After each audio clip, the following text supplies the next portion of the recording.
É nítido que nós estamos em outra posição, disputando eleição com o governo, fazendo boas vereanças, já tivemos sabotagens ali com a Luana, o que assim, se você está fazendo um bom trabalho e não tem uma sabotagem, quer dizer que, sabe, não estava bom, você teve já a sua sabotagem. Então, as coisas estão acontecendo, e este ano, né, como diria um grande youtuber, este ano é um ano de colheita aqui em Minas Gerais. É um ano de colheita. Esse já é um ano muito especial. Primeiro porque estamos disputando para vencer as eleições presidenciais. Eu quero começar o nosso bate-papo nesses termos aqui, tá? Ano passado, quando viemos, a perspectiva de disputar a eleição para vencer soava um pouquinho louco, soava um pouquinho doido. Quando viemos aqui, o partido não tinha sido homologado ainda, mas sabíamos que seria. Não, haveria partido político, vamos conseguir. Quando terminamos o ano passado e iniciamos a nossa rota, né, a nossa jornada pelo Brasil, começa pelo Ceará, Pernambuco, aí Ceará de novo, Rio Grande do Norte. Vocês devem ter acompanhado as peripécias. Quando toda vez que havia uma Atlas, 1.8, 2.4, é aquele 2.4 bonito, 2.4, vou pegar os governadores. Eu comecei a, estabelecer metas pequenas, tipo, cara, vamos passar o Caiado?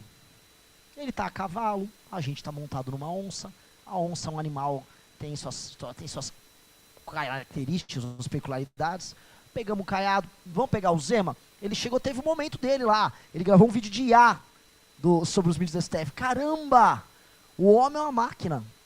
Fez um vídeo de IA, o Gilmar xingou ele. Deu uma crescidinha, resolveu emitir uma opinião sobre o Flávio Bolsonaro e morreu. Faleceu, não mais o vimos.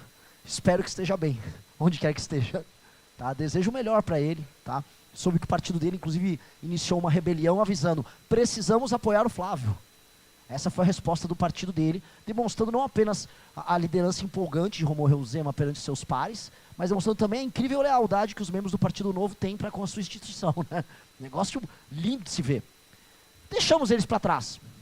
E agora nós estamos num cenário, né, nos aproximando daquela meta que a gente havia colocado dos 10%, em que, aparecendo com os tais 2 dígitos, seremos nós a destronar Flávio Bolsonaro da liderança do campo antipetista e seremos nós a enfrentar o Lula no segundo turno. E não podemos ter ambições pequenas aqui. Olha só, eu já peguei algumas doenças que eu nunca ouvi falar esse ano. Eu me refiro ao que eu fiz lá na Ilha do Marajó.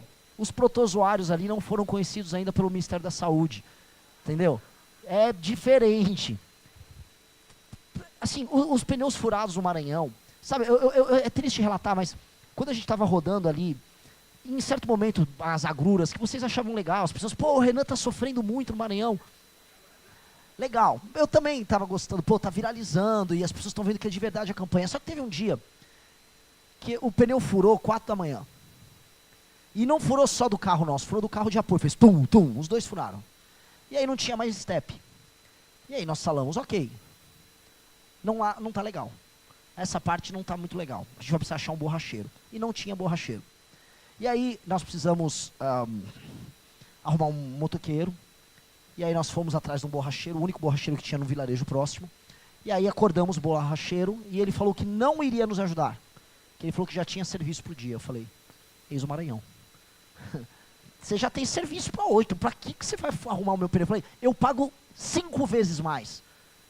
Tá bom, já estou com serviço hoje. E foi dormir. Gente, ok. Conseguimos um pneu, depois de algumas horas, fomos dormir num hotel, o hotel era um pulgueiro. Foi naquele pulgueiro que eu adquiri minha doença maranhense. E, né, e sofri a beleza, viralizou, foi sensacional. O povo do Maranhão precisa de ajuda, tem coisas muito legais no Maranhão. Dito isso, assim, todo esse sofrimento, todas essas dores, todas as dores de cabeça, para ficar em terceiro não vai valer a pena não, é para ganhar essa bagaça. Nós estamos fazendo um sacrifício muito grande, que a gente está se impondo, de realmente fazer uma campanha nacional, com uma estrutura que candidato a vereador costuma ter mais. Entendam, um candidato a vereador de uma capital tem mais dinheiro e mais estrutura do que a nossa campanha presidencial. E a gente, com uma cara de pau, com uma audácia, com uma arrogância, fica indo na imprensa nos lugares. É que a gente não percebe, às vezes, o ridículo que a gente faz. Você chega lá numa cidade como Santa Quitéria, o jornalista, não, mas você no segundo turno vai apoiar quem? Como ousas fazer uma pergunta dessas? Como ousa perguntar se eu não estarei no segundo turno? Que absurdo isso aqui! E o jornalista, nossa, ele realmente... Eu sei que assim, a gente foi acreditando de verdade e trabalhando isso de verdade, até chegar ao ponto que aquilo foi se tornando uma profecia autorrealizável.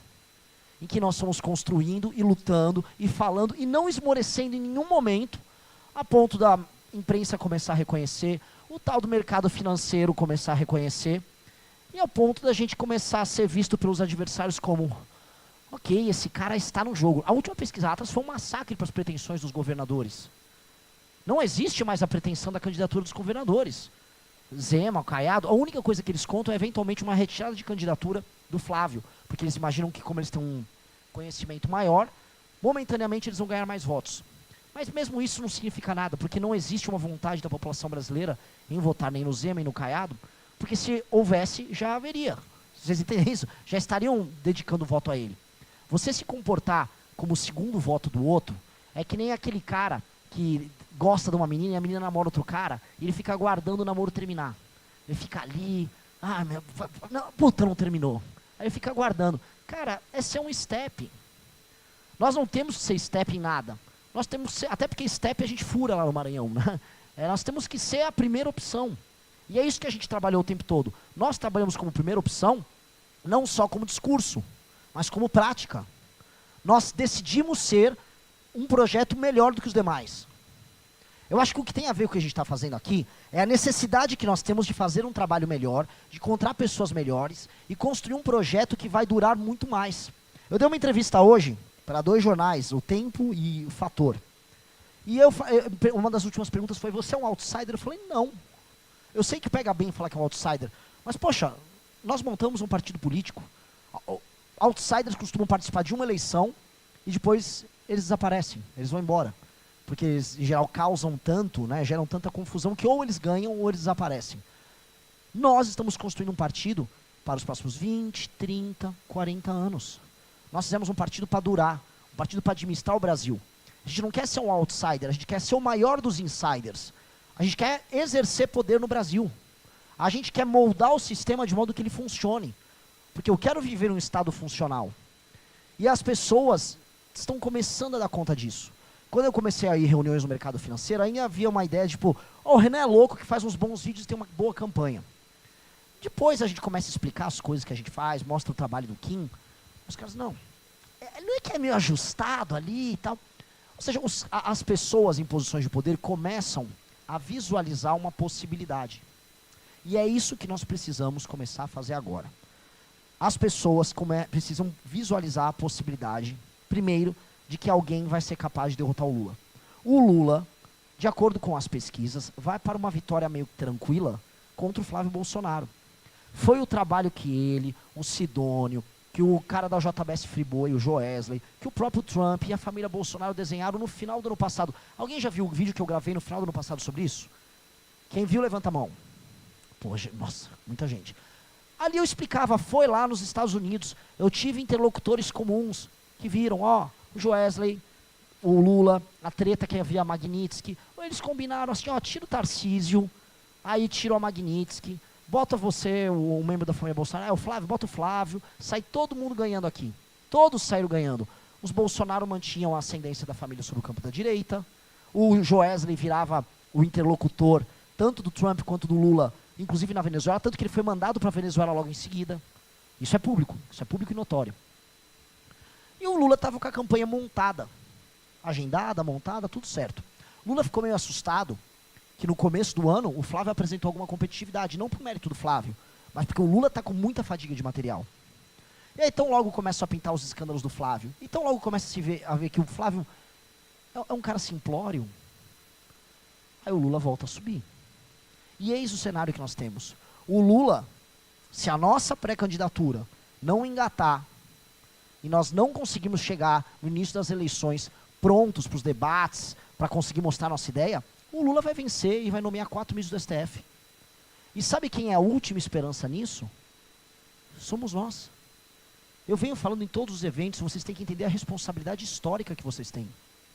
A última linha de defesa somos nós. Tem algum exagero que eu estou falando aqui? Veja, eu já comentei com vocês que eu era audacioso, né? Chegava numa rádio, nem imagino isso, tudo bem, vamos lá, matemática. Alguém aqui acha que o Flávio ganha do Lula no segundo turno? Se alguém achar, levanta a mão, vou ficar surpreso. Bom, ninguém. Quem está em terceiro? Por uma questão lógica, dado que eu tenho uma rejeição muito menor do que a do Flávio e mais desconhecimento, apresento mais viabilidade. Logo, uma decisão prática terá que ser tomada pelo eleitor antipetista. Preciso de um outro candidato para vencer o Lula. Para esse candidato se tornar claro para todo mundo, ele precisa de visibilidade. E eis o trabalho que todos nós precisamos fazer. A gente precisa divulgar as redes e o trabalho nosso como se não houvesse amanhã. E a real é que mesmo o nosso time, mesmo a nossa campanha, esmoreceu nos últimos 30 dias. Tá todo mundo querendo curtir Copa do Mundo. Ah, é legal, legal. É legal, 30 dias que você fica se iludindo vendo o Haaland e o Vini Júnior. Depois você vai ver um Darf do Lula. É isso, por 4 anos. Até você se iludir de novo com um outro time que vão falar que vai ganhar a Copa. Honestamente, dane-se a Copa do Mundo. A gente tem que cuidar do nosso futuro. A gente precisa botar energia naquilo que a gente acredita. E todas as campanhas perderam energia no último mês. Era previsto. A nossa foi a que menos perdeu. Dito isso, nós não temos o direito de esmorecer e de trabalhar menos do que eles de maneira nenhuma. Não temos o direito de esmorecer. Porque nós não temos o dinheiro que eles têm. Nós não temos o tempo de TV que eles têm. Nós não temos a estrutura que eles têm. Nós não temos o tal do palanque que eles têm. Nós não temos nada disso. A gente é a última esperança. Veja a loucura que é viver no Brasil. A gente é a última esperança, é a última linha de defesa entre o Brasil e a Venezuela, entre o Lula nomear mais 4 ministros do Supremo e fazer uma hipermaioria no STF, controlar o Congresso a partir das próximas eleições e a gente passar por um regime estranho que pode vir aí.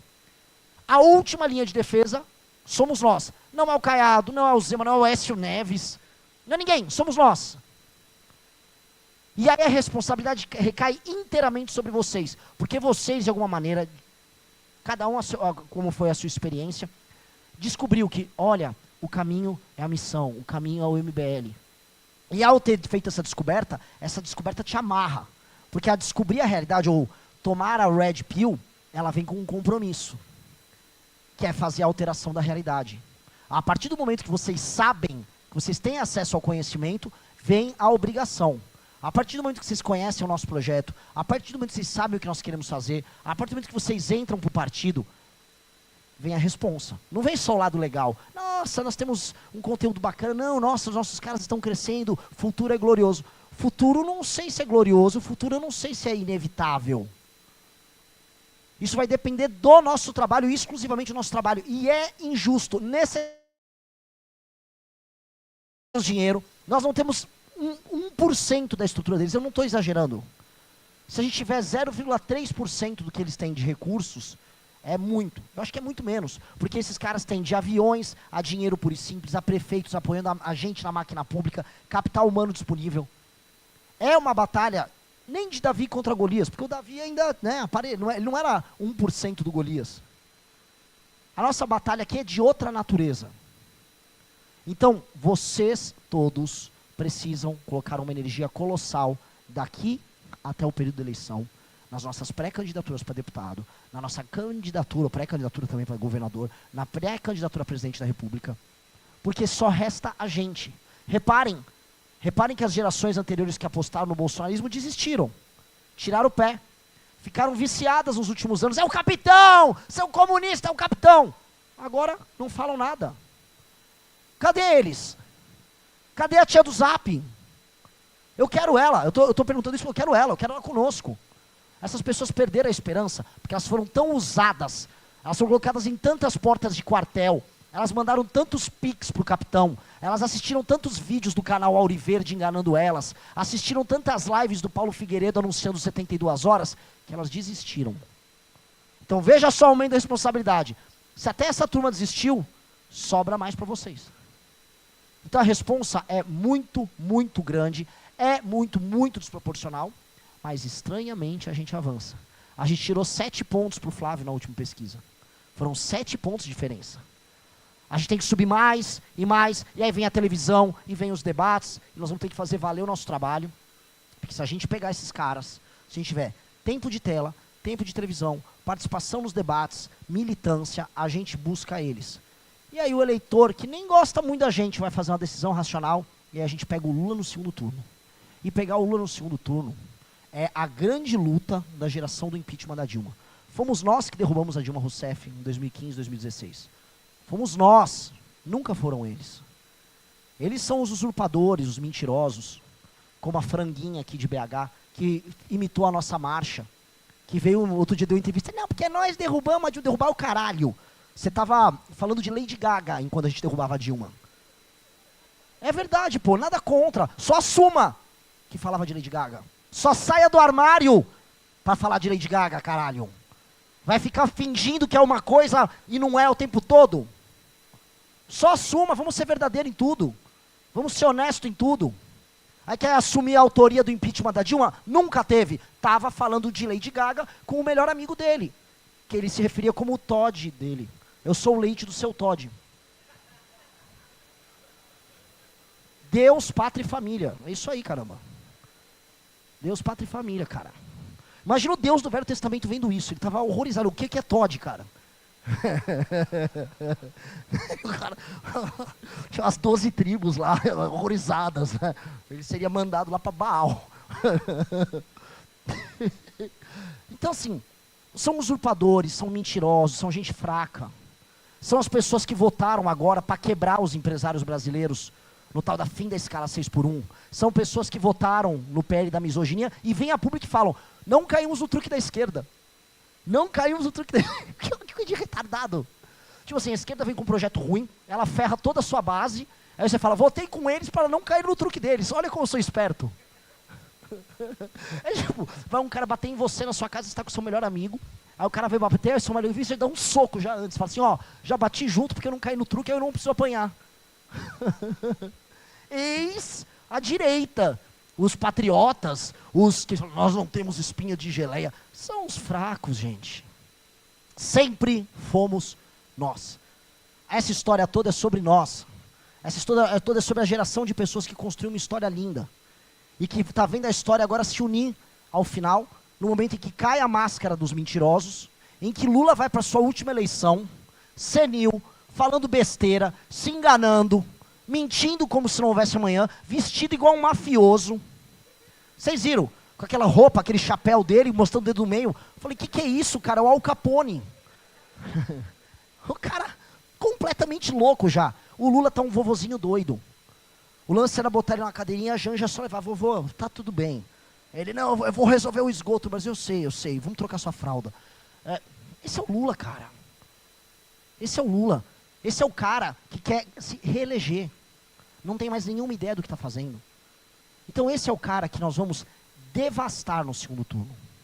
O lance é, se nós irmos ao segundo turno, se nós buscarmos os 31, 32%, que é o que a gente precisa no primeiro turno.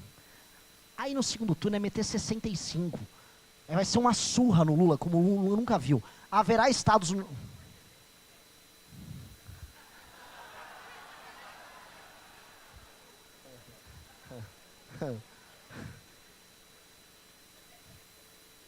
Eis o meu ministro, né? Esse cara vai ter um super ministério que...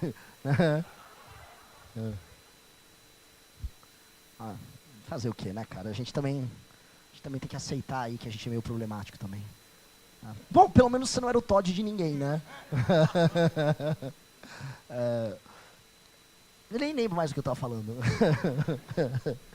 Que no segundo turno você vai fazer zig-zag. Não, é isso. No segundo turno a gente vai acabar com o Lula e vai ser a última derrota política dele. Vai ser o fim do PT. Então veja só que paradoxo. O PT está diante, talvez, da sua mais importante vitória política, que é uma eleição em que eles podem acumular muito poder por conta das nomeações no STF.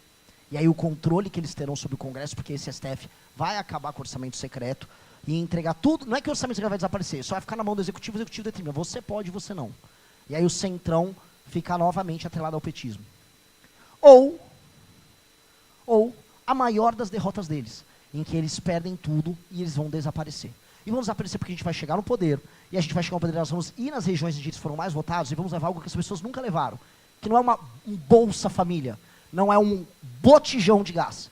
Nós vamos levar atividade econômica e vamos botar prefeito vagabundo para trabalhar. E aí, cara, quando essas duas coisas acontecem, em geral as pessoas começam a mudar o perfil do voto. Em 4, 8 anos, a gente muda a demografia dessas cidades, muda os sistemas políticos e o sistema de funcionamento econômico dos interiores do Brasil, e o Brasil passa a ser viável, e onde o Brasil é viável, não se vota no PT.